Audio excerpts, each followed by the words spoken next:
মাবুদ নাই, আল্লাহ ছাড়া কোনো রব নাই, আল্লাহ ছাড়া আর দ্বিতীয় কোনো ইলাহ নাই। আবার বলছে মুহাম্মাদুর রাসূলুল্লাহ, মুহাম্মদ সাল্লাল্লাহু আলাইহি ওয়াসাল্লাম হলো আল্লাহর হাবিব।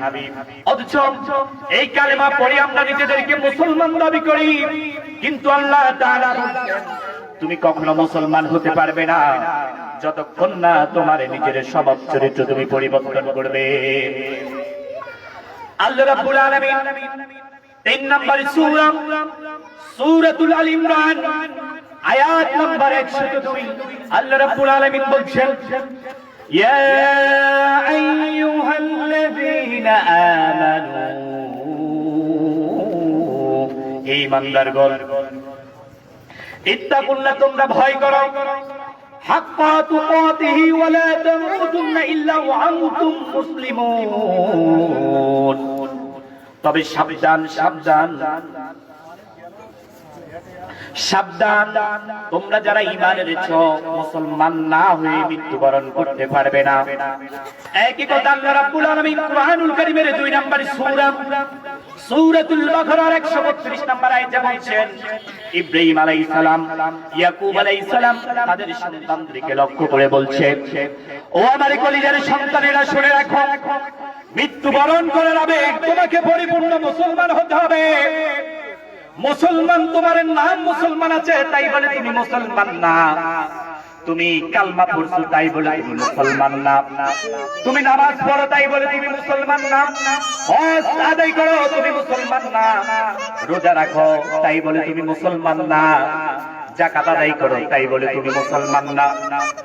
মুসলমান হতে হলে সর্বপ্রথম তোমার আত্মাটাকে তাহিরুন, পবিত্র করতে হবে।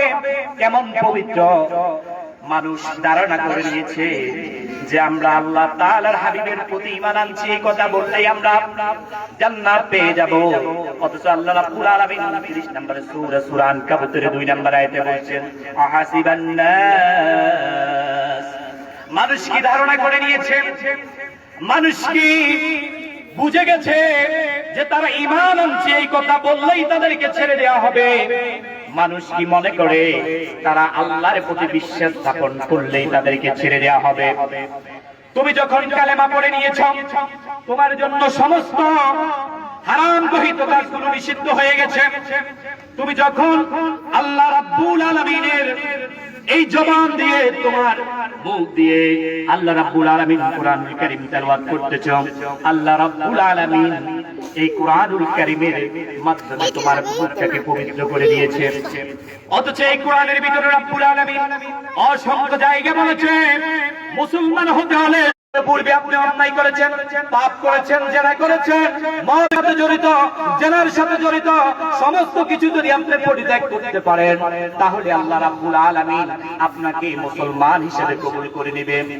আজকে আমাদের ধারণা, আমরা মনে করি আল্লাহ রাব্বুল আলামিনের কাছে আমরা যখন কালেমা পড়ে নিয়েছি তাহলে আমরা মুসলমান হয়ে গেছি।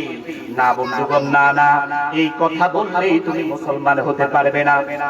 কারণ তুমি মুসলমান হতে হলে আল্লাহ রাব্বুল আলামিন কুরআনুল কারীম নাযিল করেছে।